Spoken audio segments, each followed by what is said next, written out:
Welcome to the Nordic Mythology podcast. I'm Daniel Farrand, owner of the company Horns of Odin, and today I'm once again joined by my partner in crime, I guess, Dr. Mathias Nordvig. Welcome back. Hello, and everybody. Thank you. No, Yeah, go back and do it again. Oh, sorry. Hello, everybody. Today we're joined by me. How are you doing? I'm doing all right. Making life work. Drinking tea from my I don't know if you can see it, my Mountain Mama cup. So it suits you. Right. It does suit you. It's been too long. We were just saying, obviously, before we started, just missed the shit talking we have between each other, just kind of like the behind the scenes of just it's I roundabout way I've missed you. I'm glad you're back talking, and likewise. I missed you too. So what have you been up to? Because you have some exciting things to tell everyone about.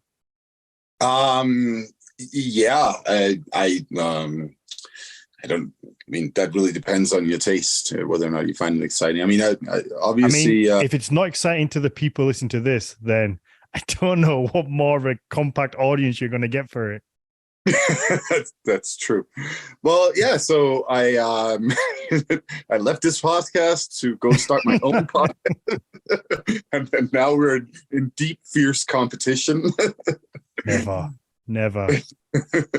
Yeah, no, I started my podcast, The Sacred Flame, where I'm talking about Nordic mythology, but it's not so much like fact based as much as it is sort of like trying to develop, I would say, a philosophy from Nordic mythology that we can use in our daily lives. So it's very different.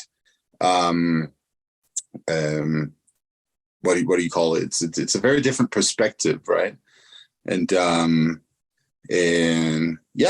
talking about like things like, how do we relate to the world? How do we relate to the world as a community, for instance? How do we relate to ancestors and fellow human beings and trees and birds and those kinds of things? So I'm trying to sort of like address a lot of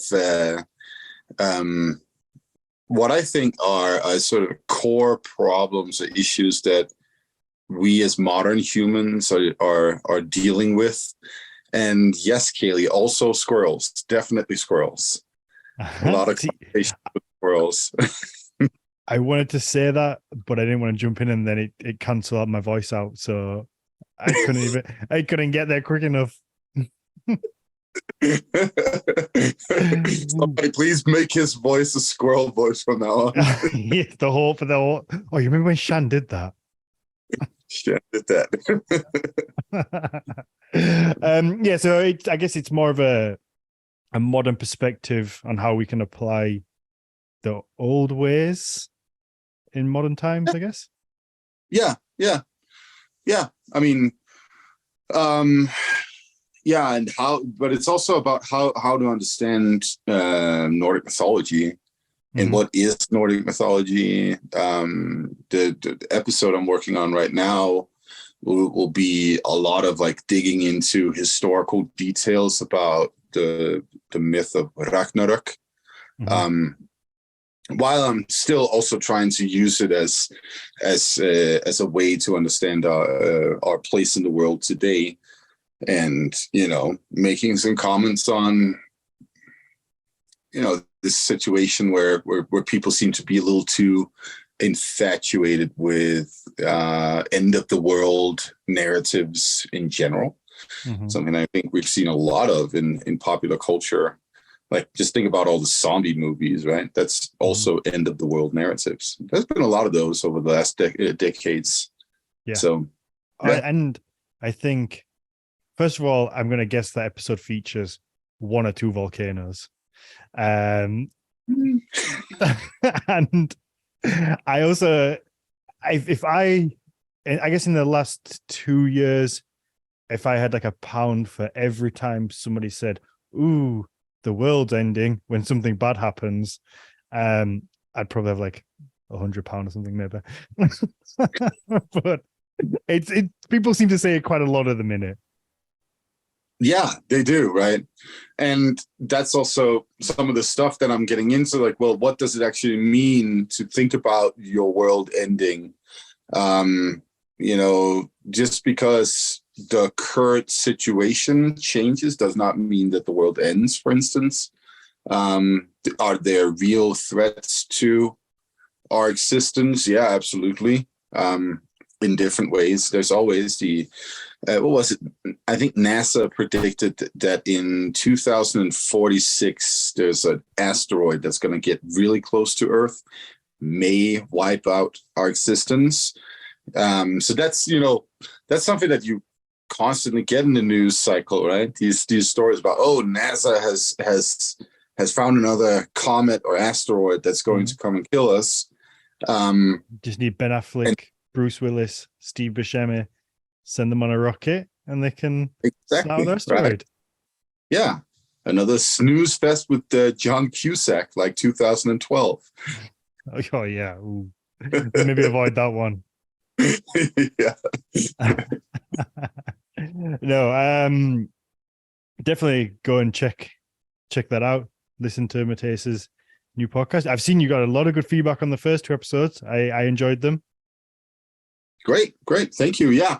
No, people tend to really like how I'm working with the stuff. Mm-hmm. So I'm really thrilled about that. And for a new fledgling podcast, I feel like it's also taken off pretty well with like the first episodes. It's around closing in on 1,000 listens so far, so that's pretty cool. It's doing good. The other one is a little behind on that, of course, because it was published after, and I've also noticed that of course the more I brag about it and babble about my podcast on social media, the more people are listening to it. So maybe I should start, advertising it a little more. But you've got to let people know that it's there. And I'm sure there'll be a bunch of people listening to this that'll be like, oh, I didn't know that was even a thing. Because I think we fall into a trap of assuming that everybody who listens to this just follows us on social media or follows every aspect of our life. So we're like, I did this cool thing, and you say assume everyone's going to know. Dan, are you suggesting that we're self-centered? Yeah, maybe a little bit. Okay. I had a point on the end of the world thing that I skipped over. I forgot to mention and I don't want to. I was gonna say I don't want to go too deep into it if that's your next episode. But what do you think has to be said about how we're such a global community today? So obviously to us, we would really need a world-ending event to be, the end of the world. Whereas 1,000 years ago, something like a localized volcano would very much seem like the end of the world, because you can't really just go online and look at whatever's happening in Canada and be like, oh, well, this is just happening here. It's not happening there. Whereas, back then, I guess if something happened, it's like, this must be happening everywhere. Yeah.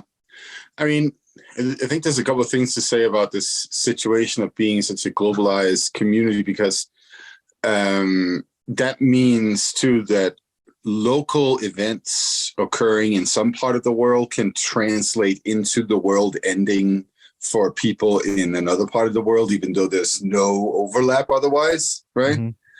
So in that sense, our the globalization and our use of social media, for instance, or the news cycles that are crossing continents quickly and all that stuff are, they're part of feeding into our paranoia as well. Mm-hmm. Oh yeah, absolutely. I've noticed a few times when, particularly with like the George Floyd Black Lives Black Lives Matter riots, I instantly said to my friends, I guarantee, even though that, that happened in the USA, and I don't think we have the same problem with police brutality and racism over here, but like straight away, I said to my friends, like, those riots are going to happen here. And it seems like it spreads it seems like there's a lot of look into the USA and how we act lately, I guess. Yeah, but there's also an element of like going the other direction. Like, for instance, Ukraine. Okay, that situation. I mean, there you can walk down the street right in my neighborhood in the middle of the backwoods in the Rocky Mountains, and there are people that like Ukrainian flags and we support Ukraine and all that kind of stuff too, right? So it goes both ways too. And I think, I mean, considering the amount of articles that I've seen in at least on certain media platforms here in the US talking about, will Putin nuke Ukraine? Will Putin nuke other parts of Europe? Is Putin going to nuke us? And blah, blah, blah, blah, blah. And then, tying Taiwan into that. And maybe China is also going to nuke everybody, So in that sense, like, people can generate a lot of paranoia based just on that. Right. Ron said it right in the chat. Fear sells, and I think for a lot of media outlets, COVID showed them exactly how much fear sells and how many likes and clicks they can get from scaring people. Mm-hmm.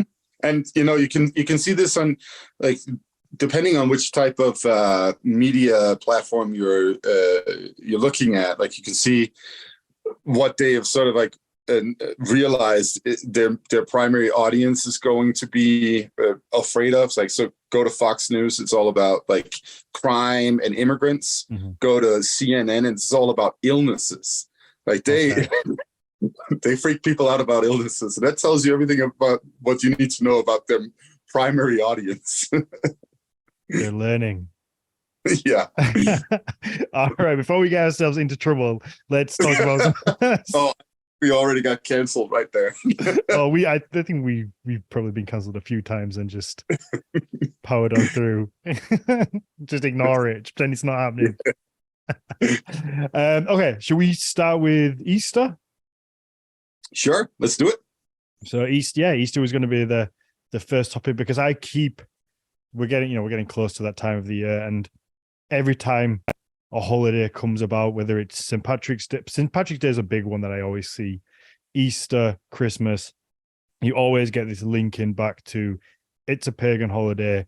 Christians aligned it with the pagan holiday to assimilate pagans into Christianity. That's like the typical narrative, I guess, other than St. Patrick's Day, which is more kind of the killing of pagans.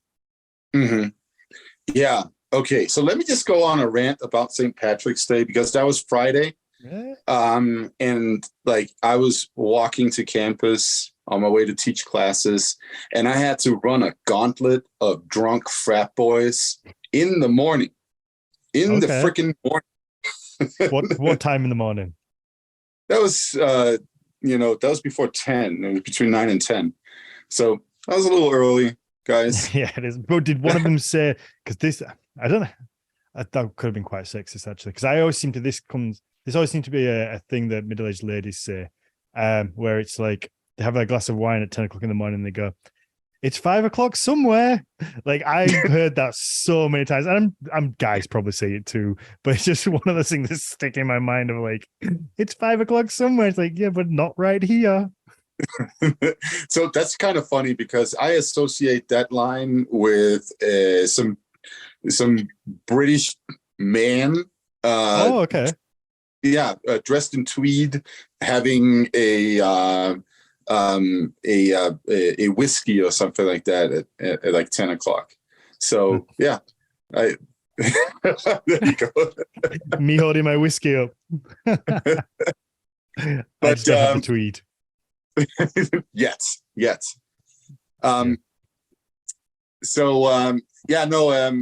And my classrooms were generally filled with people wearing green too. And this is what I don't get. It's like, okay, so we have this holiday that is intrinsically tied to Ireland specifically.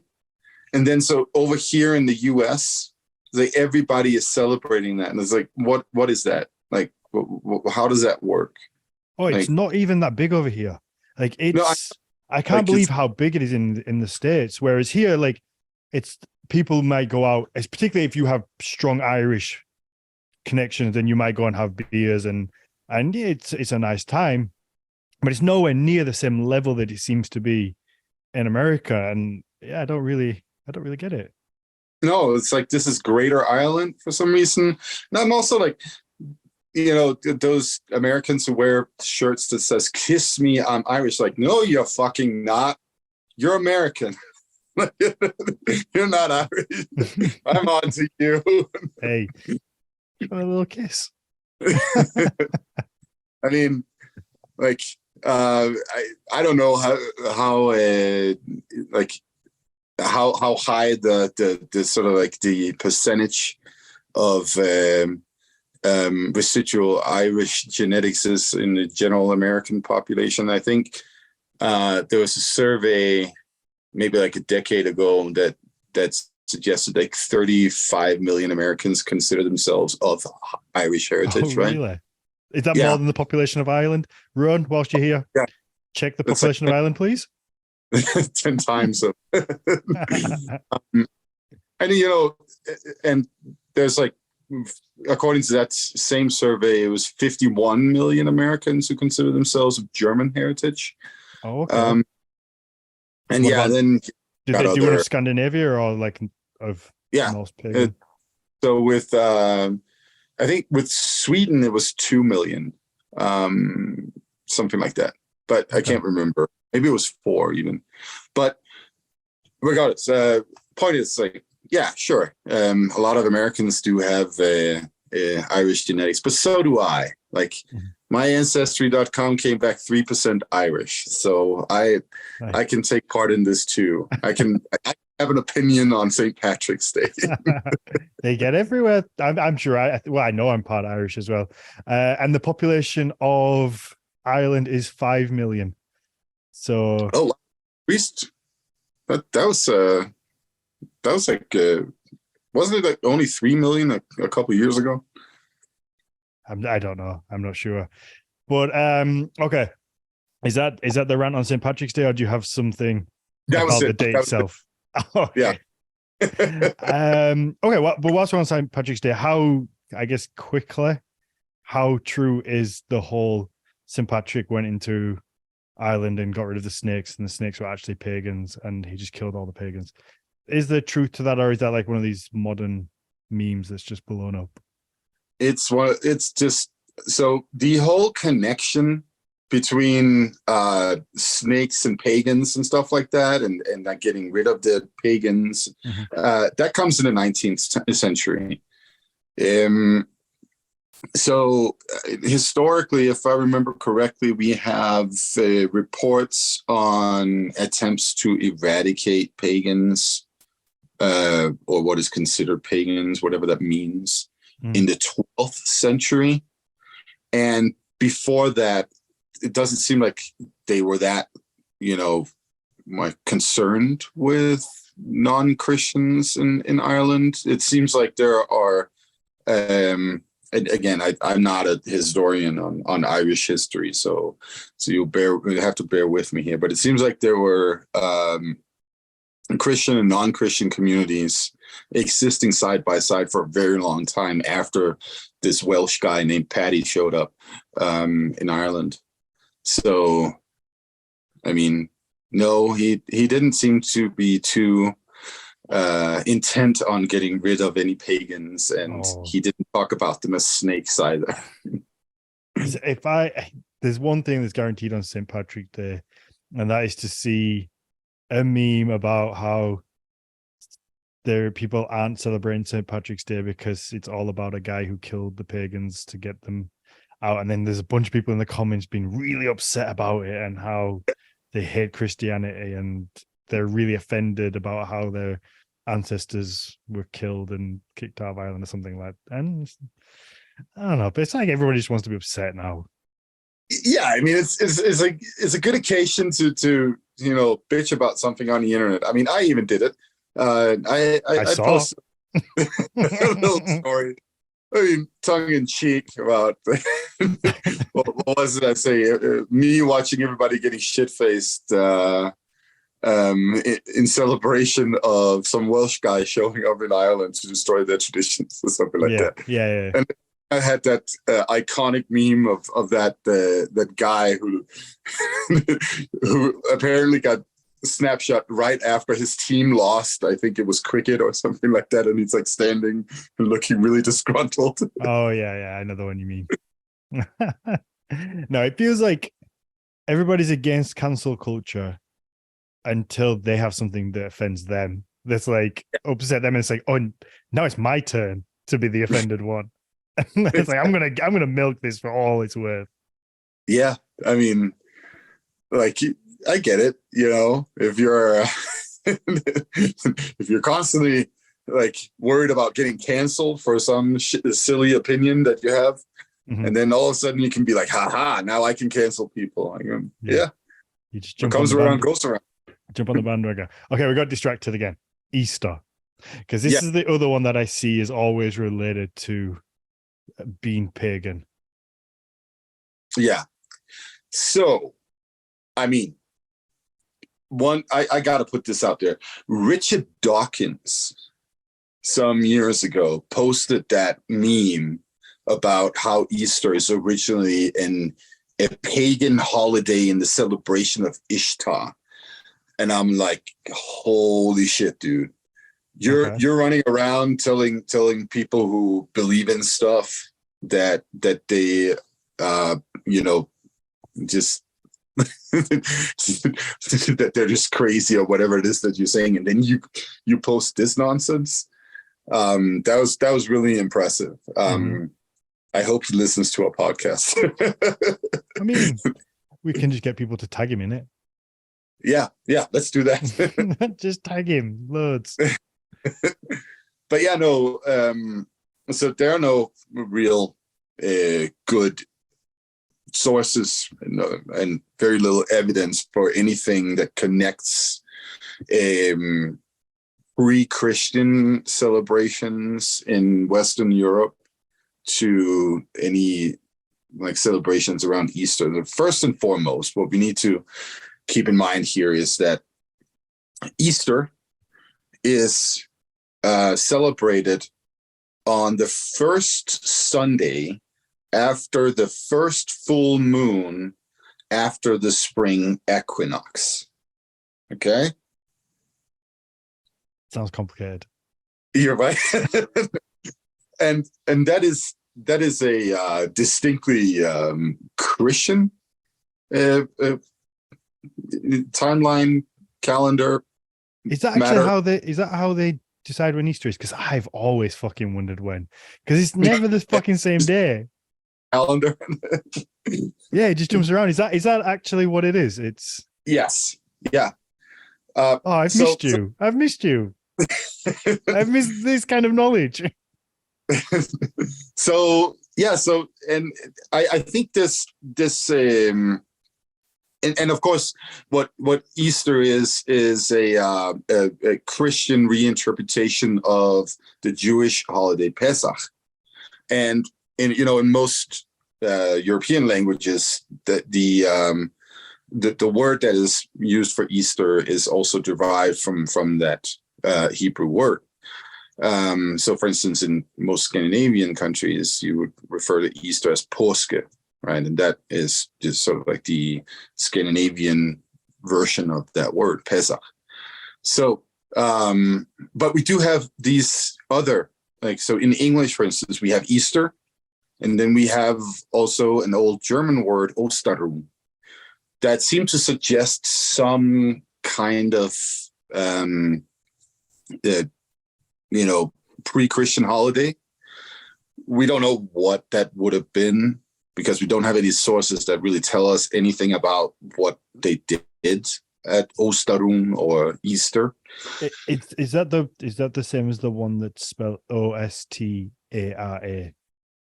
Yeah, so that is actually not a holiday. That is a theoretical name of a goddess, and it's important that you keep in mind that it's a theoretical name of a goddess. Okay, let's come back to that then. Yeah. I just didn't know if it was just a different pronunciation of what you were saying, so I wanted to just check. Yeah, no, it's they're related. Okay, so what do we have? Well, we have these words that are definitely not derived from Pesach, right? In English, Easter, and also these German dialects that talk about Ostarun, and so that has led early scholars of pre-Christian religion and mythology and traditions to assume that essentially Easter came in and covered over some older pre-Christian tradition that had to do with spring celebrations, right?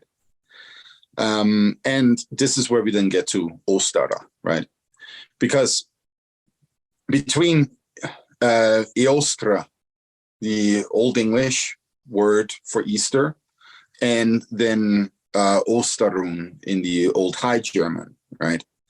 That's where scholars have then deduced that, oh, well, this is probably a spring celebration dedicated to a goddess of spring whose name was Ostara, right? Okay.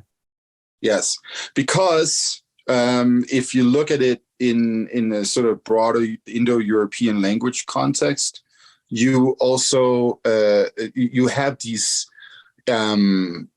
spring goddesses or goddesses associated with the morning light, like Aurora, for instance, right? And so it makes some kind of sense to early 19th century scholars to make these connections.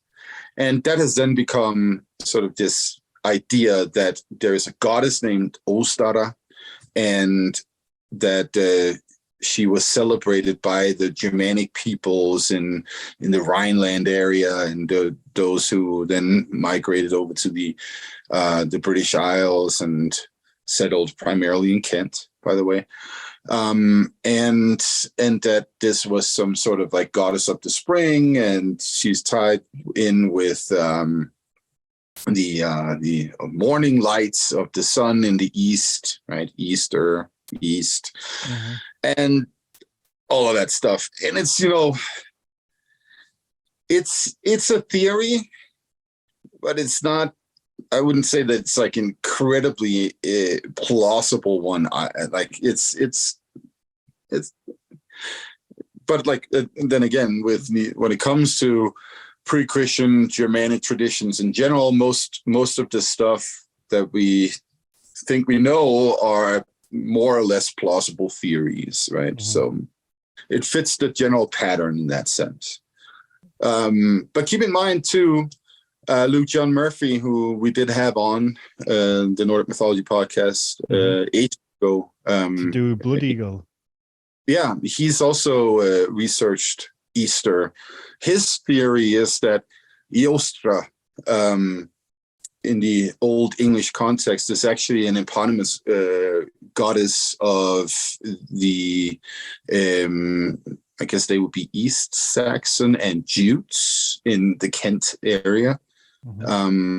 At some early stage. And so he suggests this is a goddess, but he's more skeptical about this idea that she represents the spring or something like that, and suggests that she's actually specifically associated with these tribes in this particular corner of the southeastern English area. And that's why she's mentioned in sources from that area too, right?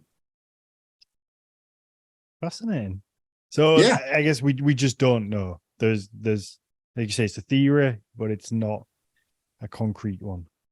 Yeah, and I mean, if anything, the holiday itself, if people want to call it Ostara, should be called Ostarun. So keep that in mind, people. Otherwise, just the name of a theoretical deity. And then there's, of course, the bunnies and... Don't you take away the bunnies. And Don't you eggs. take away my bunnies.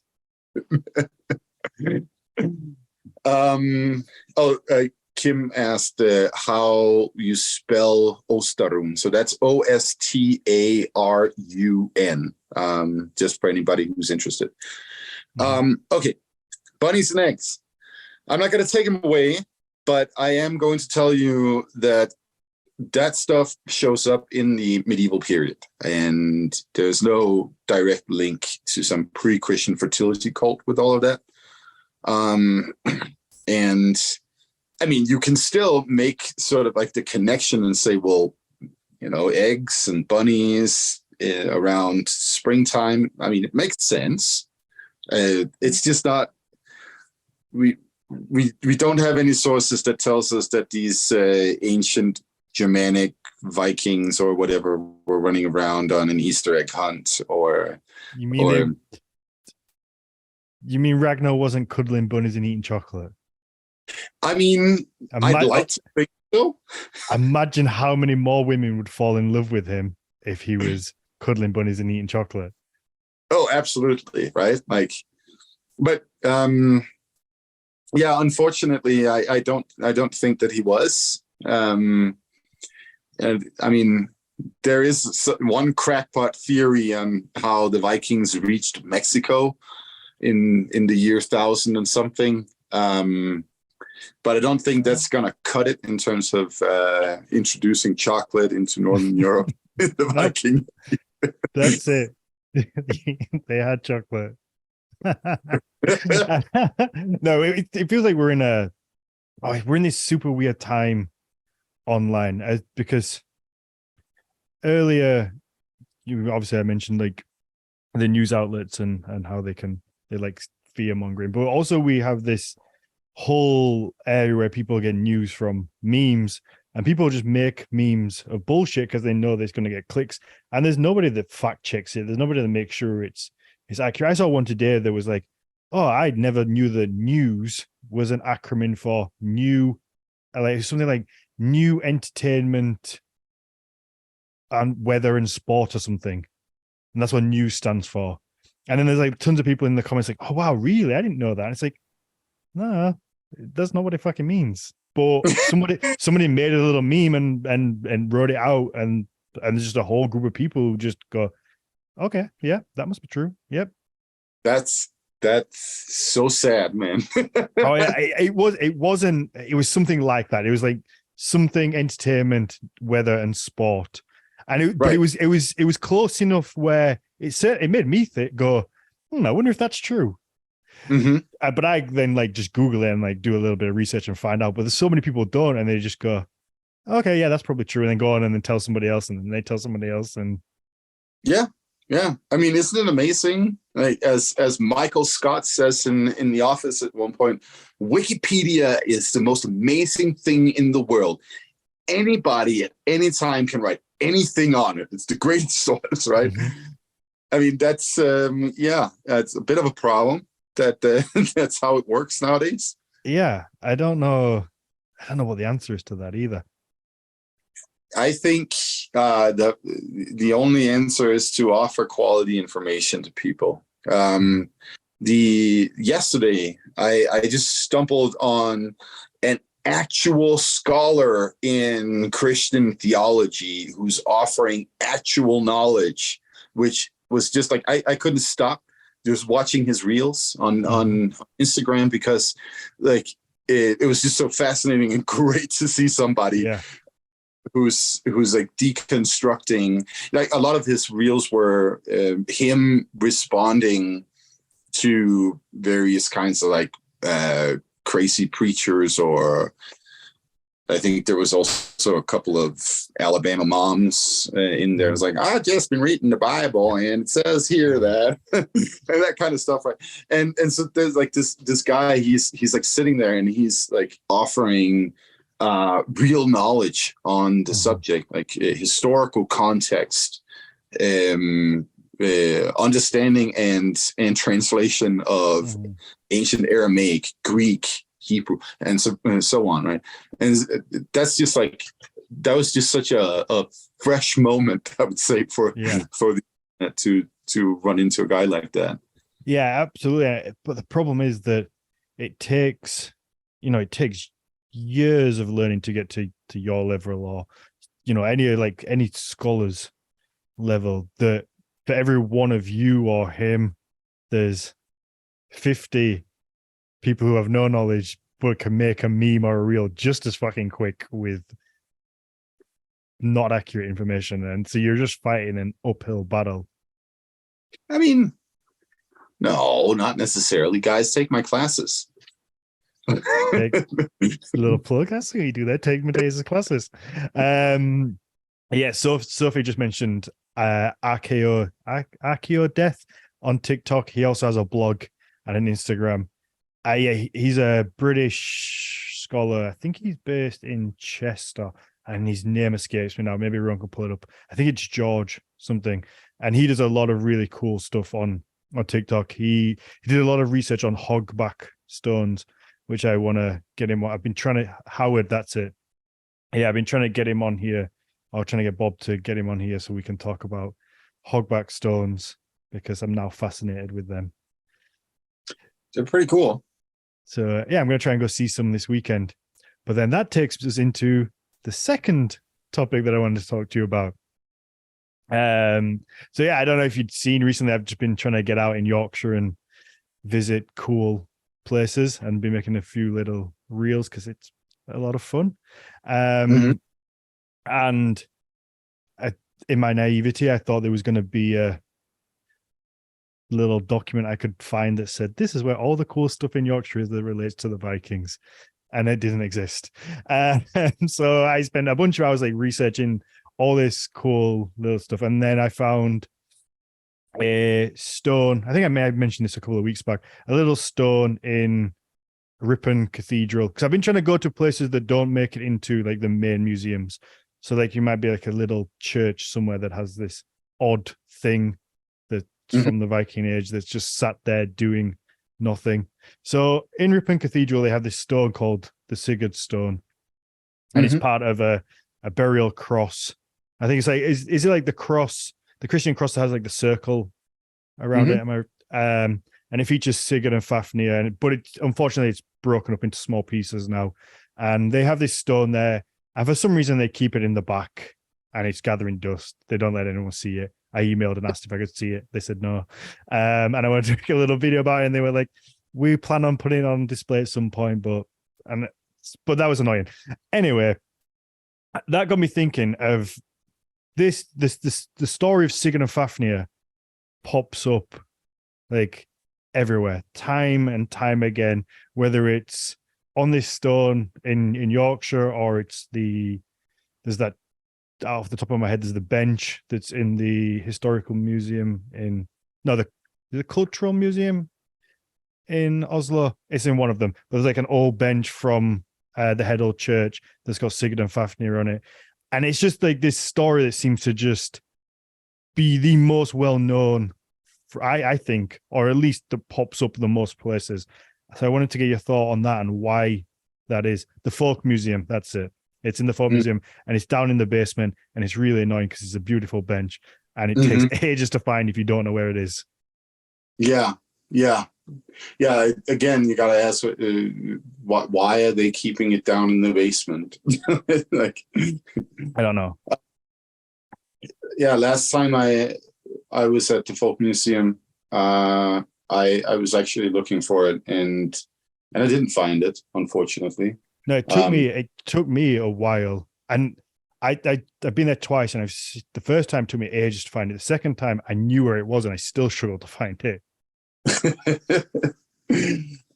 Yeah. Okay. Well, so first and foremost, let's just go through all the sources that we have for this story. Okay. We have the Ramsson carving in Sweden, the largest runic carving that we know of.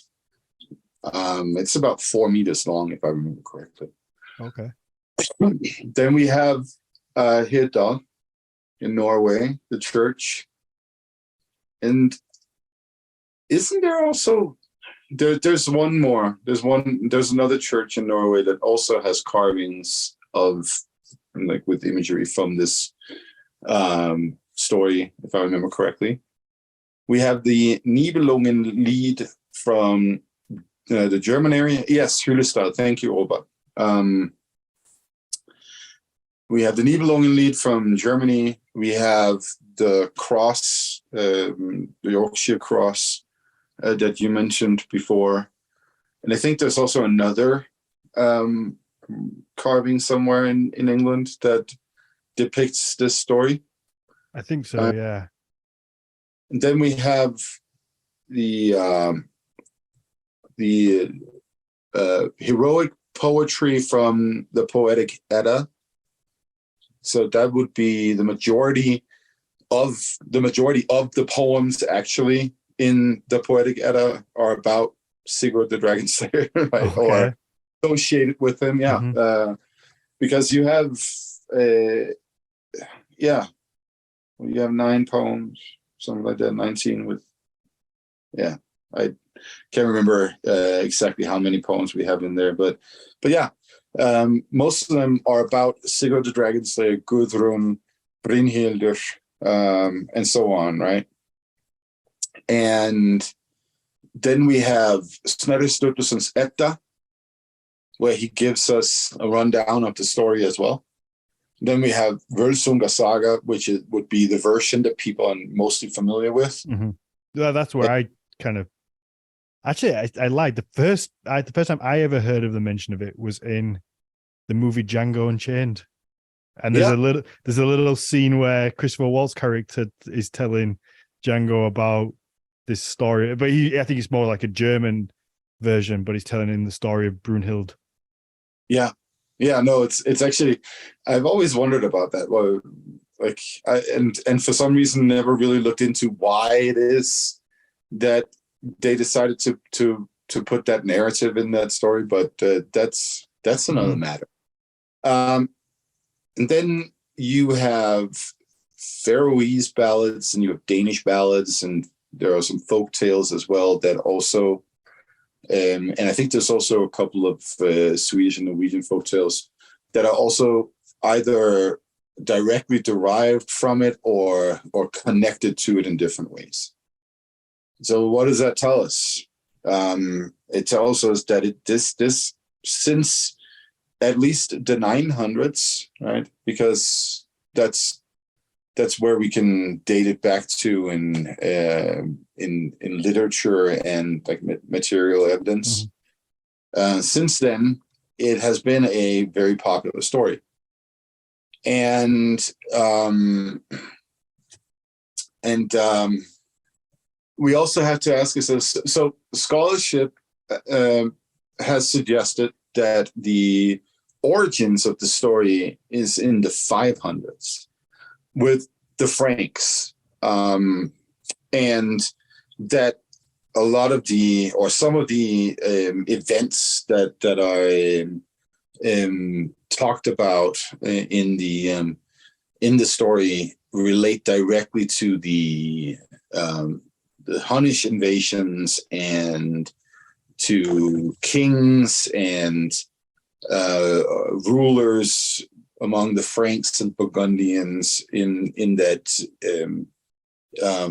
sort of Western Rhineland area, which is a possibility, but it's sort of difficult to really substantiate, if that makes sense. Like it's like, again, we're dealing with a theory, but it's not an improbable one. So if nothing else, then it would be sort of like historical events that at some point then become more and more legend more than anything else, and then become more like an instructive folk tale than direct references to historical events.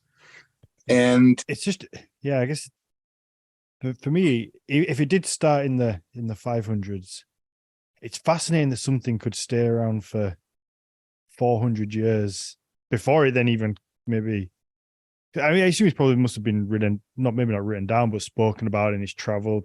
Because That's like a story today being told, and then in 400 years from now, it's grown legs that much that people are carving it into buildings and making pieces of art about it.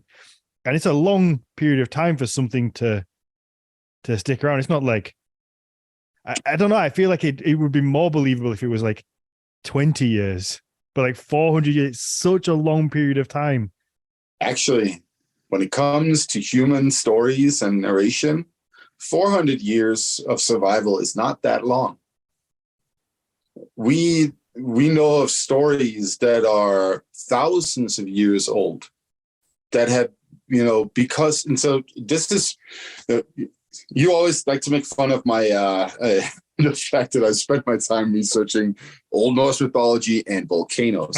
But what I've actually been researching in that context is not so much this is cool stories about volcanoes, but how stories, for instance, survive because they're attached to distinctive natural phenomena in different ways, either environmental phenomena or geologic phenomena. And that's where we get a lot of interesting stories. You can see the same thing with the stories attached to constellations, right? Mm-hmm. For one thing that seems to be the case is that the original, not the original, but the still surviving stories that we can trace farthest back in time concerning the constellation of Orion, they go back 38,000 years. Oh well, when you put it like that. What? That is a bit longer than 400, right? So, the reason that we can see that is that if we look at myth and folktale, whatever we want to call that, I like to call them story worlds that exist on the Australian continent around the constellation of Orion. They're very similar to stories that we can find elsewhere on the planet, mm-hmm. Like in the Americas, for instance, in Asia and Africa and so on. So what does that tell us? Well, it tells us that some original populations at some point, they had a similar type of story. And then once people started moving, they spread with them. And then they haven't really changed since. And why? Well, because the constellation hasn't really changed, right? So it makes perfect sense in that way that people will generate the same story. What we can also see again, going to the Australian continent, is that there are several populations on the Australian continent that remember land and islands and mountains and so on that have been submerged after the ice melted and after the last glacial period 10,000 years ago. And they still remember these lands mm-hmm. that their ancestors used to walk on, and incorporate them in their stories about like how they, for instance, may come back one day. Okay. And you can find many examples of that. The stories about Little Red Riding Hood, right? And if you trace the components of that story back in time, you'll find that it's about 6,000 years old at least. And there are versions of it across Europe and Asia and also Africa, right? Mm-hmm. Why? Well, it's a very instructive tale in terms of like, be aware of predators in the woods, right?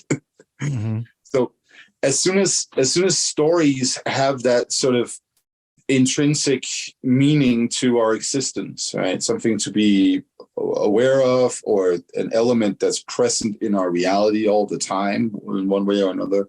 That's also when these stories are, capable of surviving longer and longer. Yeah. So going back to the story about Sigurd the Dragon Slayer, well, this is a story about a man who is first dispossessed, right? That's an important component. He comes from high status, he's dispossessed, and then he has to work his way back up the social ladder. And how does he do that? He does that through these very manly things of like beating people with his sword and riding through a ring of fire like he was Johnny Cash, and hooking up with cute ladies. And so what does that tell us? Well, it tells us that the reason that this story has survived like that is because it has circulated in these masculine environments where dudes love to tell each other stories like that. I mean, as you were saying it, then I was like, ooh, this sounds like a good story. What a guy. Oh, right. Adding to that, there's, of course, this whole element of the hero fighting the dragon, which is a very old story, too. You can go back to Sumerian times and find that motif of like a god that vanquishes a serpent or dragon-like creature. Why? Well, I don't know. Maybe that story originally came from some dude killing a crocodile. I don't know, but it's likely, right? And then you have different versions of that story. You have what is it? The northern, I think that would be Syria nowadays. There's back in the day, there was a hero who killed a 7-headed dragon there. Then doesn't that sound kind of similar? Yeah, I feel like everybody's just adding their own little bit to it just to make it a little bit better. It's like, yeah, my dragon, you kill a dragon, mine had 7 heads and they all breathed fire. Exactly. And then you get to Greece and it's all of a sudden Hercules who's killing a 7-headed dragon. Mm-hmm.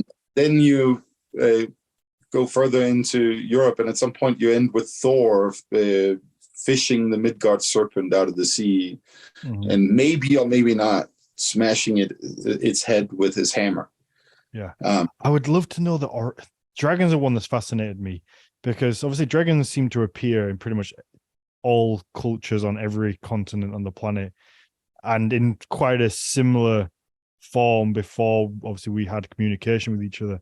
So they must come from somewhere, I guess. I'd love to know the origin point if it was just one guy who killed a crocodile and just lied about it, because that would be my favorite thing ever if it was. He just got home to his wife and was like, you should have fucking seen this thing. Like, well, I mean, some crocodiles pretty big, so it would be appropriate to make a good story out of it too. Mm-hmm. But aside from that, keep in mind that primarily these quote unquote dragons in Nordic stories are actually snakes. They're not like it's a winged crocodile or whatever as we see it farther south. It's most of them are snakes. And Fafnir in Sigurd's story seems to maybe be a kind of a snake. Like he could have like legs, but doesn't he kill him by him crawling over a pit that I guess would suggest that he's a snake? Yeah. So if I remember correctly, it's kind of unclear from the way that the story is told in all versions whether or not he's got legs. But I mean, the situation is that Sigurd digs these holes in the ground, and then when he comes over those holes, he pokes him in the belly, right? Mm-hmm. And this is also where the anti-hero of the story, or the antagonist, right, Regin, has advised him to just sit in one hole because he hopes he will drown in the blood, or like get, maybe it's like acid or that comes out. So like anyway, that would kill him. And then Odin shows up and tells him that, dude, dig more trenches so that you don't get drowned by this. So culturally, I think there are also different versions when it comes to these, like, quote unquote beasts, whatever we want to call them. And I think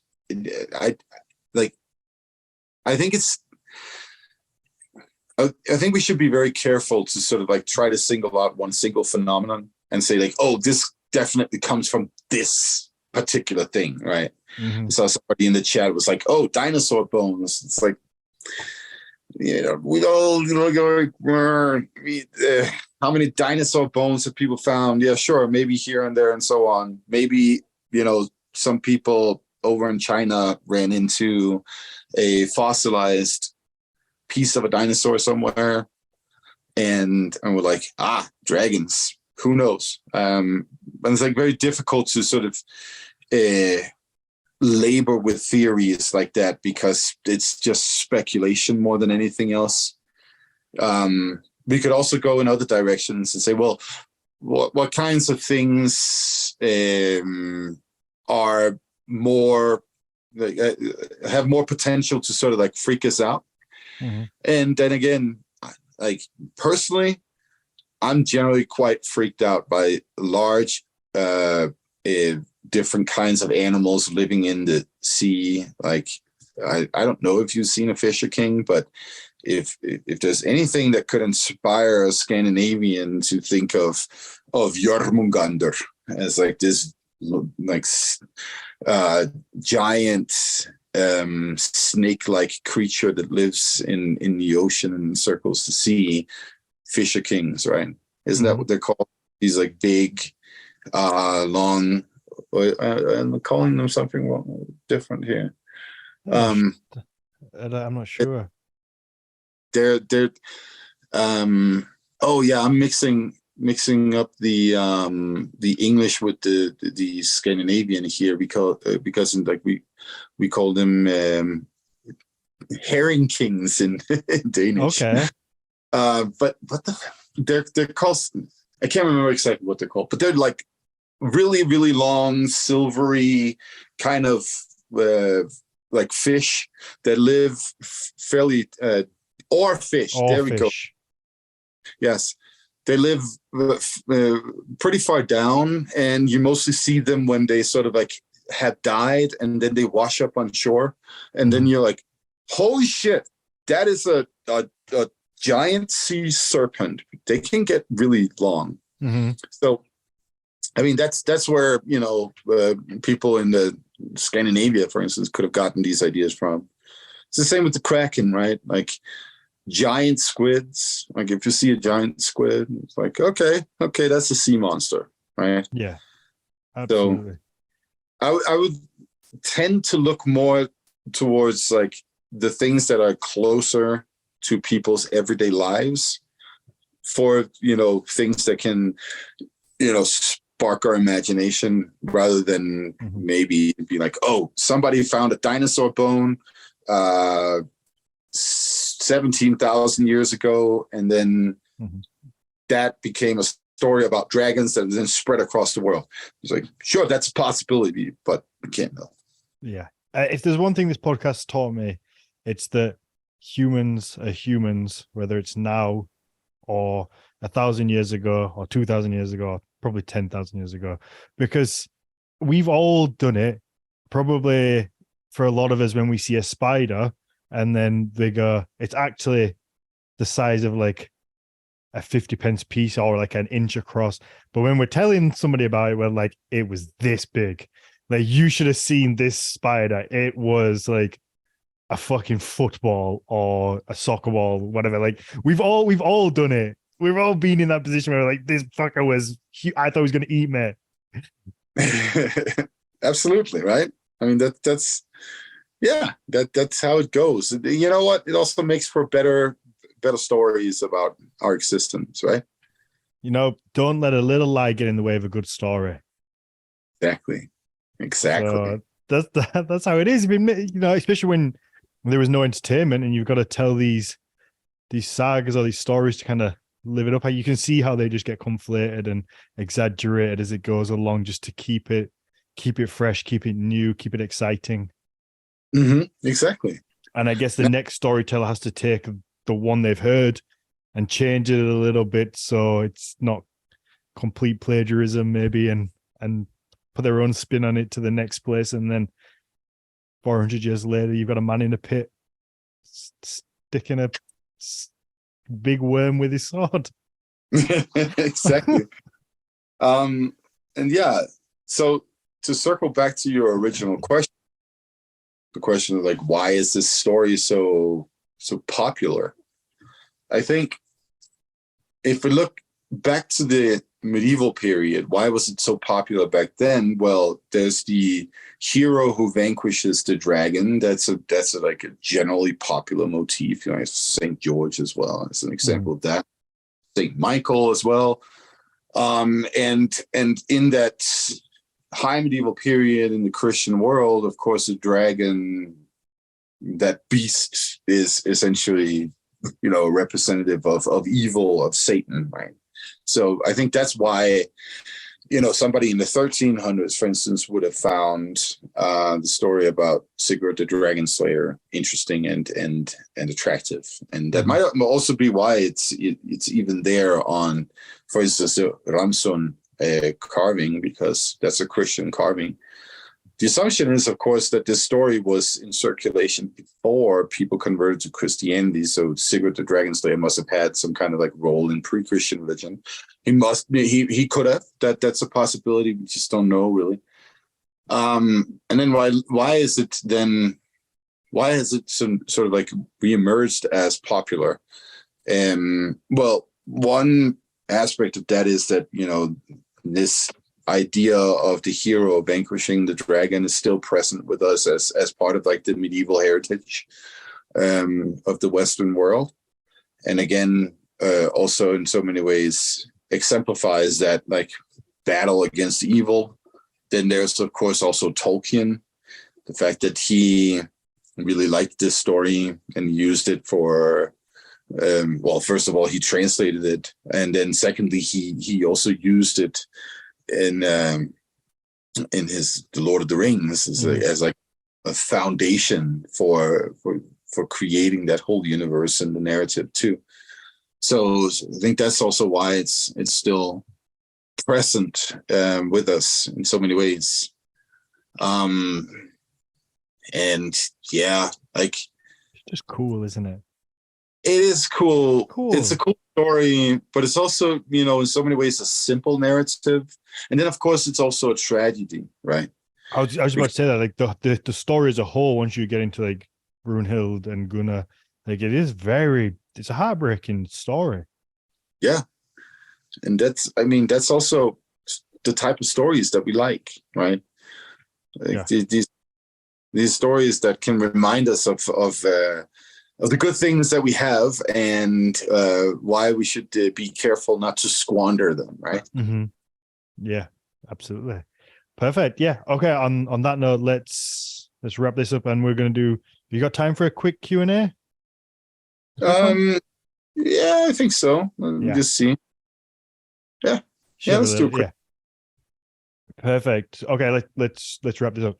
Obviously, thank you for joining. Everybody go and listen to the Sacred Flame podcast. It's it's a lot of fun. It's Matthias doing Matthias, and you know we before you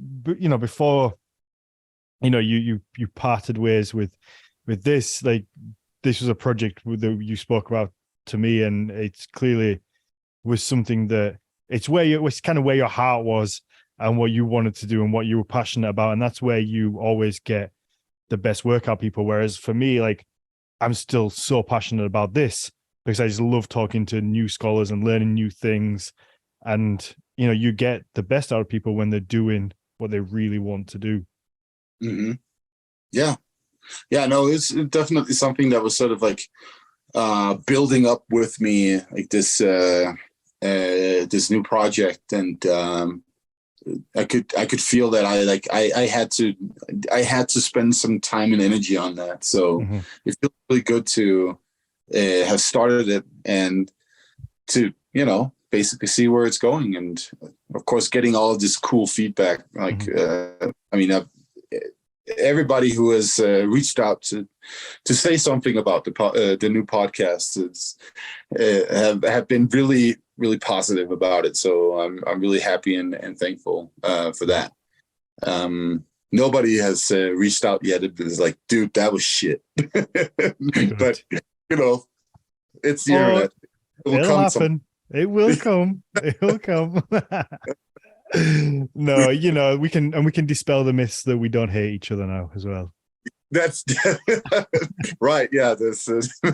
I'm sure there's like stories circulating out there about how we had a falling out and something like that. And maybe there are even like groups out there who are picking sides. Oh, maybe. Oh no, I hope not. No, we both said if I will support you in anything you ever do. I said it on here a ton of times that I've spoken to you more than any other person on the planet when it comes to like in-depth one-on-one conversations. So yeah, I would support anything you ever do, and I have a lot of love for you. Yeah, thank you, and likewise. Definitely. Okay, let's give the patrons a chance to answer some questions. Also, I just put a new goal up on the Patreon. So if we ever hit 250 patrons, feels like it's a way, way, way away from now.